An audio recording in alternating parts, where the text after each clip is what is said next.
My name is Jake, and my better half's name is Emily. We've made our home in the area right where the Sierra Nevada foothills start to rise in Mariposa, California, a stone's throw from the kind of wilderness that most people only see in magazines. We're high school sweethearts who never outgrew that urge to roam the trails and find peace in the untamed parts of nature, especially Yosemite National Park. We are avid hikers, especially on weekends in the winter months. We've had many interesting experiences over the years, but this one was particularly strange, and I want to share it with you. It happened during a late February hike on a well-known trail in Yosemite. We arrived at the parking area around 9 a.m. The temperature was about 50 Fahrenheit with clear skies. There were several inches of snow on the ground, though there had been no new snowfall for about a week. As we started our hike, we noticed fresh tracks in the snow ahead of us that appeared to be from two people walking side by side, which seemed odd because it looked like they were wearing shoes rather than hiking boots. There hadn't been any other cars parked at the lot when we arrived, so whoever made these tracks must have walked quite some distance to get here. The trail starts off as an old logging road and then turns into single track after about a half mile. The fresh tracks continued along this section of trail for another quarter mile before veering off into some dense underbrush. They seemed to be following what appeared to be an animal track at first, but then deviated from it shortly thereafter. The thing is, my wife and I couldn't figure out why anyone would venture off trail in such frigid temperatures without proper gear, unless they knew something we didn't. It was obvious that these tracks were very recent due to the lack of any kind of drifting or wind-blown effect on them. At this point, my curiosity got the better of me, so my wife and I decided to follow them for just a bit. But we ended up following those footprints for almost 3 miles through some pretty rough terrain, including steep hillsides covered with thick brush and fallen trees. We eventually lost sight of them near a large boulder field, which we could tell was also the home to bear dens, where we saw sows and cubs back in June. In fact, just a few hundred yards past the boulders, there's a small stream where my wife spotted bobcats drinking last summer. As we pressed on past the boulder field, we noticed a shift in the atmosphere around us. It was a feeling that's hard to describe, like the forest had gone silent, and even the light seemed to dim a bit, which is odd, right? Because it was midday, and the sun was supposed to be at its highest. That's when we heard a series of deep thuds in the distance, not like the sound of an animal bounding away, which we're used to, but something heavier, purposeful. We exchanged glances and, without saying a word, agreed to cautiously move toward the sound. We weaved through the thickets and towering pines until we reached a small clearing. That's where we saw it. Standing across from us on the other side was... it wasn't a person. It wasn't a bear either. This thing was massive, easily standing over 7 feet tall. Its broad shoulders were covered in dark, matted fur that seemed to blend with the trees behind it. The face was partly obscured by long strands of hair, but what we could see of the skin was weathered and gray. Its eyes, though, they were the most human-like, full of intelligence and a hint of curiosity as they met ours. We stood there, rooted to the spot, and for a second, it felt like the creature was sizing us up just as we were it. There was this mutual recognition, a silent understanding that we were all out of our usual elements. Then, as calmly as you'd imagine, it turned and took strides towards the denser woods, each step deliberate, leaving deep impressions in the snow. We could hear branches snapping as it moved through the forest, but it never looked back. That encounter stuck with us for the rest of our hike, and long after, to be honest. We didn't talk much on the way back. What was there to say? We just hiked back, listening to the crunch of snow beneath our boots and the occasional distant call of a bird. And when we got back to our car, the parking lot was still empty. We drove home with the image of the creature etched firmly in our minds, not sure of what we had seen, but knowing it was something we'd never forget.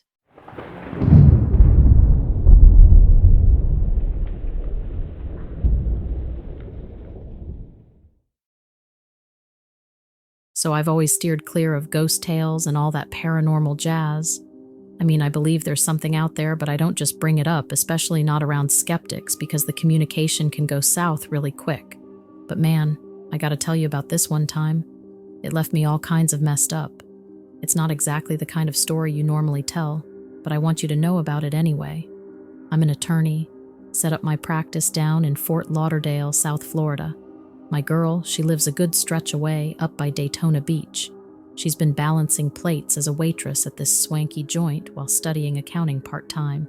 We had this plan to hang out last weekend since her work was letting her off for spring break. Apparently, some of the college kids were home and picking up shifts. She didn't mind, and the weather was nailing it all week, just perfect for a getaway. We figured we'd camp out on Saturday at this out-of-the-way spot over on Hutchinson Island, St. Lucie County. Come Friday, though, things got a little weird. My girlfriend rings me up from her landline, which isn't totally out of the blue. She prefers it to her cell for long talks. But she's all, "Hey, my cell's on the fritz." I'm like, "What's up with it?" She tells me it's just freaking out ever since she got out of class, making these bizarre sounds and all. She said the data part is fine, but the cell part isn't connecting. Problem is that she's stopping at her mom's before meeting me at our camping spot and won't be able to get in touch with me as easily while there or during her drive down to meet me. So we chew on the idea of pushing our trip back since we can't exactly call each other, but we were both itching for a break and to see each other. She pitches this plan to use texts and emails to keep in touch while we're apart since her data is okay. Might sound obvious to some young folk, but we're older and didn't grow up using cell phones, and so we're more used to calling. Anyway, Saturday rolls around and I'm up packing my Jeep Cherokee. It's early morning and I've got our tents, bags, a stove, cooler, the works, and I hit the road just as dawn's breaking. We're talking a 100-mile gap between me and the park, so I pull into a gas station in West Palm Beach along the turnpike for a fill-up. I also send her a text to let her know I'm on my way, but I can't get it to go through. I figured I must be in a dead spot. It's dark, quiet, just a handful of cars milling around at this time of day. The guy pumping my gas, he's got this thick Caribbean accent. He's like, "Heading out for some fun?" I'm all, "Yeah, a camping trip." And he drops this on me. "Be careful. It's that time of year when things get weird around here." I thought he was talking about the spring break crowd getting rowdy, but I didn't press him on it though. I cruise along A1A heading to the park, and it's peaceful as can be. Just a couple of surfers out there testing the waters. When I arrive at the park, I keep going till I hit our spot. This secluded slice of beach they don't keep up, and so not many people head here. I check my phone to see if I have a text and notice that mine still hasn't gone through, but that I've received about 10 texts. None from my girlfriend, and all of them just filled with gibberish from a number I don't recognize. Again, I just figure I'm in a weird dead spot and continue setting up. Setting up didn't take more than a quarter hour. I wasn't rushing and was just waiting on my girlfriend to arrive. The sun's up by now, lighting up everything. Soon enough, she arrives and we settle in. Eventually, I mentioned trying to contact her, but my phone not working. Something weird going on with it. She says she never got anything, and it's strange that her phone is acting up too. But we just go on with our day. Later, after a day full of beach stuff, swimming, fishing, catching rays, we cook up dinner, then hunker down in our tent as night takes over. Come 9:30, we're just shooting the breeze under our sleeping bags when both our laptops start pinging with email notifications at the same time. We lock eyes like, "You hearing this too?" But then it stops, nothing else. Kind of freaked us out, and we just start joking about hackers or even aliens hitting us up on email. We crashed out good that night, woke up with the sun peeking over the Atlantic. We spend the majority of the day on the island just strolling around and being in nature and purposely not glued to our phones. Eventually, the day gets late enough that we need to leave. The next day is Monday and I have to work and she has class. We pack up and rolled back towards civilization, but decide to stop for a quick bite to eat at this beachside spot in Jensen Beach before we each go our separate ways. I brought my laptop in to check out the mysterious pinging from the night before. I fire it up and my girlfriend's all, "What do you think went down?" I'm shrugging it off. Some glitch, probably. But when I open Outlook, it's showing 2 new emails that are strange, one from me but sent to her, and another from her sent to mine. And remember to keep in mind that we both heard these arriving at the same time, and we were together and didn't do it. We're staring at each other like, what in the world? No clue how it happened or who'd pull something like that. She's whispering, "Let's keep this to ourselves." I'm asking, why? There's no reason to keep it a secret. But she's serious. Who's gonna believe us? So now we're sitting here, wondering if it was just some prank or hacker, or if we stumbled onto something more. We can't say for sure, but whatever it was, it's got us believing now in powers that are stronger than ours. So I hope you find this interesting enough, but we feel it's strange enough that you'd want to know.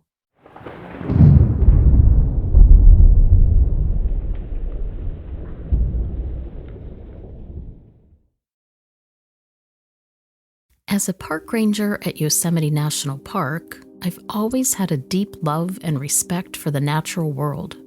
There's something about the majestic mountains, cascading waterfalls, and diverse array of wildlife that I just love. But lately, I've had a feeling that something is off here. It's hard to explain, but it's like a nagging feeling in the back of my mind that something is not right. I've tried to brush it off as just my imagination, but the feeling persists. I was on my usual rounds one day, checking on the various hiking trails and making sure everything was in order. As I was walking through the dense forest, I heard a strange noise.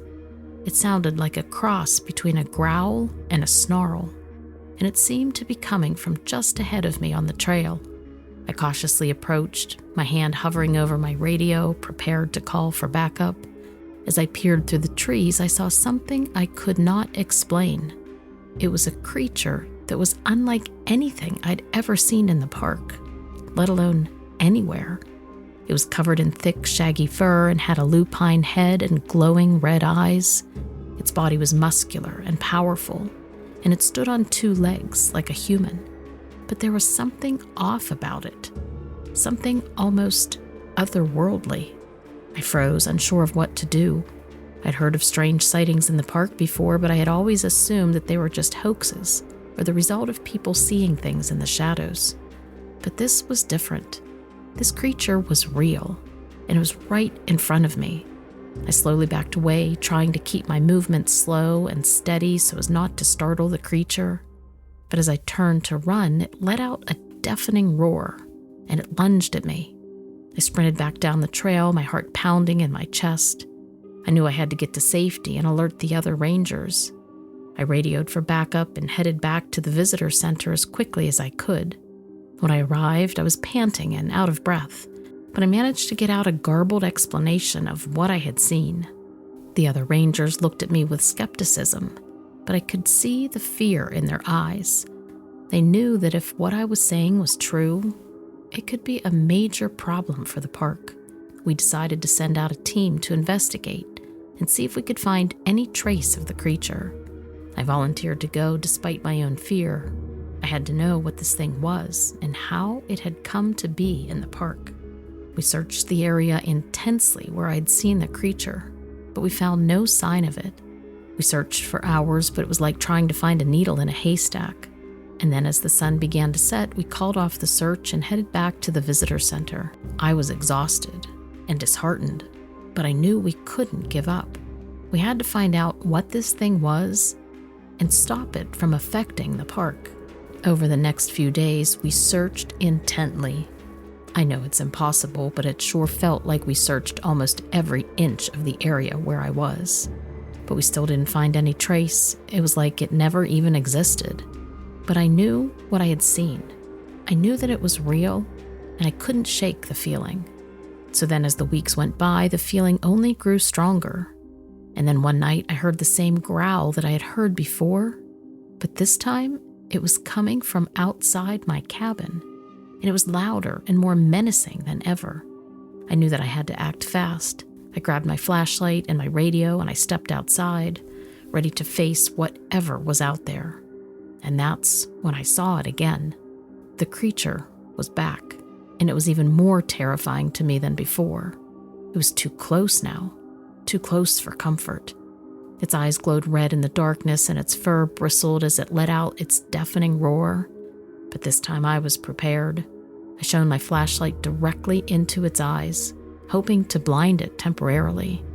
And as it stumbled backwards, I grabbed my radio and I called for backup. Within minutes, the other rangers arrived, and we were able to surround the creature with the intentions of capturing it and securing both it and the park. However, it put up a fierce fight, one that took over an hour of intense teamwork on our end. And in the end, we were unfortunately unable to contain it. The creature overpowered us and took off back into the wilderness. All we could do was watch as it headed away. The safety of the park is still a concern, though. We did inform our supervisors, and they assured us that they would take the proper steps to ensure the park was not a danger.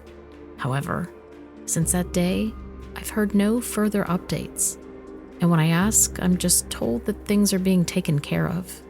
I'm not sure what will happen going forward, but I'm happy to know that it was my intuition telling me that something was wrong in the park, and it was up to me as a park ranger to do something about it. To be honest, that's what keeps me going.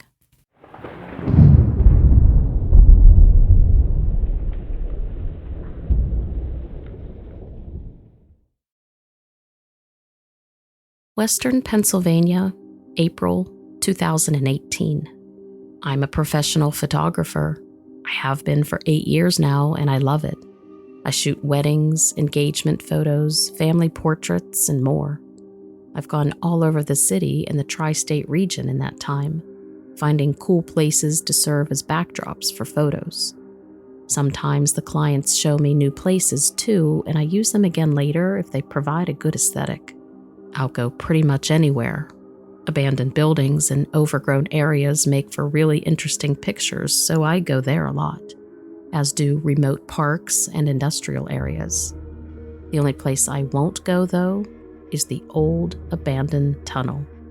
The tunnel was part of a now unused railroad, 20 miles outside of Pittsburgh. People go there a lot for pictures these days, especially since Instagram became popular. The tunnel's covered in colorful graffiti and it's overgrown with trees and vines. It's actually an amazing spot. But after my last trip there, I refused to ever go back. I went out one spring day for an engagement shoot. The couple had specifically chosen the tunnel, and I was familiar with it, so I agreed. We did a few other sites first, and then I met them out there late in the afternoon for the best lighting. We picked a good spot and started working. Everything was running smoothly at first, until we started hearing the sounds. They were coming from somewhere inside the tunnel. It was long enough that it was dark in the middle, so we couldn't see anything past a few hundred yards. But we could hear some noises, like something or someone was moving around in there. We tried to ignore it, and I just kept taking pictures. But the noises got louder, as if whatever was creating them was coming closer to us. The couple was now more uncomfortable, and they looked tense in the pictures. So I suggested wrapping it up, but they wanted to finish. I got in another 10 shots before we heard the growling. I stopped shooting, and we all stared into the tunnel, petrified. I'd been operating under the assumption that there was a small animal in there, like a raccoon or a possum. The sounds had been unsettling, but not actually concerning. But the growling meant something very different. It sounded large and threatening. At the very least, a stray dog or maybe even a coyote. But given the growling, it clearly didn't like us in the area. We were very isolated out there, so aside from our cars, we had no means of protection or self-defense. With a quick discussion, we decided to leave and go to a backup location. I started packing my lenses as they went to their car. My hands were shaking as I packed. The growling continued and sounded as if it was getting closer and closer, along with now a scraping sound. Panicked, I grabbed my stuff and ran for the car. I got in and immediately locked the doors. The couple was already pulling out, but I had parked facing the other way and needed to turn around. As I did, there was a brief second where my running lights shone into the tunnel entrance. In that second, I saw it, the source of the sound. It was huge, definitely not a stray dog, and many times larger than a German shepherd. And it was standing on its hind legs, although it was bent forward awkwardly. Even bent forward, it was nearly 7 feet tall. The head was covered in thick fur, and it had dog-like ears sticking up on the top of its head. I couldn't see the features clearly because it was too far away, but I saw the eyes. They reflected in the light this disturbingly deep orangish-red color. It made my hair stand up on the back of my neck. As I made my turn, it opened its mouth in a growl. I couldn't hear it inside the car, but I could imagine it. I had absolutely no idea what I was seeing. But it walked on 2 legs, then I blinked, and it was gone. On autopilot, I followed the couple for 10 minutes to a park that they had also suggested. When we got out, I asked them if they had seen the thing in the tunnel, but they said they hadn't. I debated telling them exactly what it was, but it sounded too crazy. Even though they had heard the growling, I knew they would not understand what I had seen. So I told them I wasn't sure what I saw. We finished their session as fast as we could. A few days later, I was sorting through their photos and I got to those tunnel photos. Most of them were normal, but although as I had predicted, most were not usable because they were too tense and uncomfortable in their poses. I looked through them carefully, trying to find the best ones to include, not wanting the location to be a total loss. In the last few images, I saw something weird. It looked like a glare or light flare over the guy's shoulder. I zoomed in and played with the lighting until I saw it more clearly. It was not a lens flare. It was eyes. 2 orange eyes in the darkness of the tunnel. They appeared in each of the last 10 photos, and it was proof of what I had seen. The creature in the tunnel was real. My heart was pounding as I started removing the photos from their package. I couldn't include those, not knowing what it was behind them. As I removed the last photo, I spotted something else unusual. Not inside the tunnel, but off to the side. There were trees on both sides of the tunnel. They'd grown up around it since the tunnel had been abandoned. And there, on the side, just near the entrance, was something brown. It looked like an arm. I zoomed in once again and saw that it was clearly an arm and a hand, long and lightly hairy, tipped with curved claws. There had been 2 of them.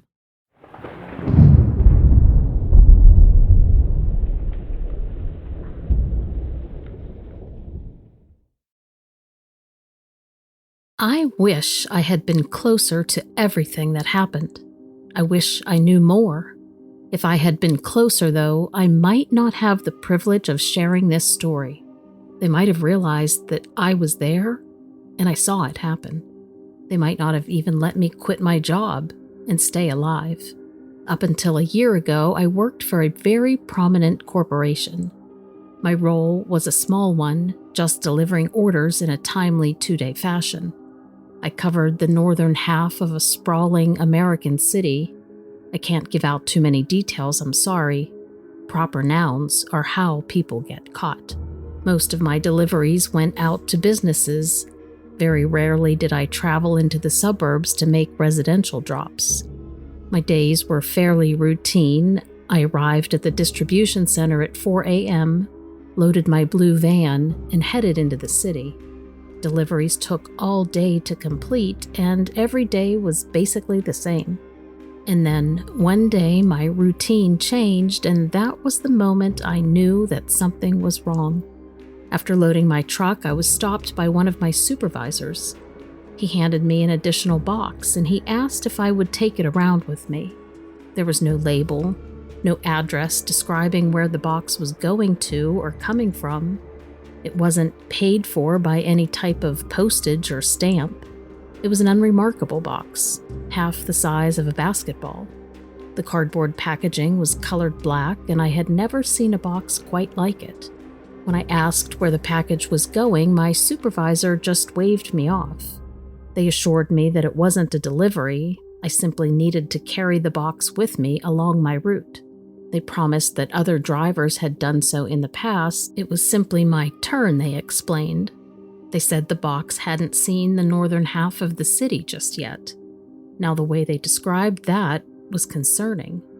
The way they said the box hadn't seen the city. I figured they had just misspoken, but I never clarified, thinking it was just a simple mistake. In my mind, they were testing some new GPS product that would likely be installed in our vehicles in the future, and they were keeping it in the box to keep anybody from tampering with it. The bonus they told me about, if I completed this trip without damage to the package, was more than enough to seal the deal for me. So I drove around with my little black box. I kept it with me on the passenger seat. I wanted to have my eyes on it, obviously. When I stopped for lunch, I started to doubt my GPS theory, though, because after spending time with it, I could tell that the package was humming. As I was sitting there in my seat, working my way through a slice of pizza, I kept glancing over at the box, and I almost jumped out of the van when it vibrated. I nearly dropped my slice, and for a few seconds I was convinced that I had been tricked into smuggling a bomb on board my van. When it didn't explode, I figured I was overreacting because it stopped humming once I finished my meal. In my mind, I joked with myself that the box was just hungry, envious of my lunch break. Either that or else it was impatient and wanted to get back on the road. For some reason, that idea stuck with me. Was this package keeping its own schedule? I then returned back to the distribution facility at the end of the day, and a different supervisor retrieved the box from my vehicle. They thanked me for a job well done and carried the package out of sight. As I handed it to them, I asked what it was. I even pitched my GPS theory. The question earned me a glare and a long period of silence. I quickly apologized and left for the day. That reaction now had me determined, though. I was now wanting to find out what was inside that box. I spoke to the other drivers, and I learned pretty quickly which of them had already given the box a tour of their delivery route. So that narrowed down who would be escorting the package next. I kept my eye on those drivers who would be next. I then watched as one of them received the box and drove it around without incident. The next driver, however, was not so lucky. I arrived at the facility early that afternoon. I had rushed through my deliveries and skipped lunch so that I could arrive before this next driver. I wanted to see him hand off the box. Instead, when he pulled in, I watched as he jumped out of his driver's seat, screaming. I kept my distance. I ducked into my own van and I hunched down a bit behind the windshield. I wanted to watch as best as I could, but I did not want to get caught. I watched as the frantic driver was tackled by security. I didn't even know we had security that could deal with that kind of thing. They pinned him to the ground and bound his hands, and might I say that they looked very professional while doing it. That driver was then carried away, hogtied. I guess they even knocked him unconscious somehow. And then next I watched as my supervisors rushed into his truck and brought out the box. I could see from my seat that the black cardboard had been torn open. They were all obviously scared. They were all on their cell phones and moving so hurriedly that I wasn't surprised when two of them collided. This caused the box to fall, and I could see something tumble out. It was shaped like a small pyramid. Most of it was silver, the color of steel, and the way the light hit it, I'm confident that it was metal. But what I could not understand were the veins. These thin green streaks ran across the surface of this pyramid thing. It looked like a leaf or thinly stretched skin. The streaks were pulsating too, throbbing. Watching it made my head ache. Whatever it was scooped back into its box, and the team of supervisors all scurried off to their offices. Someone was going to be upset with them, I could tell. But I could also tell that the pyramid thing was not ours. It didn't look like any piece of technology that I had ever seen, and plenty had passed through my hands.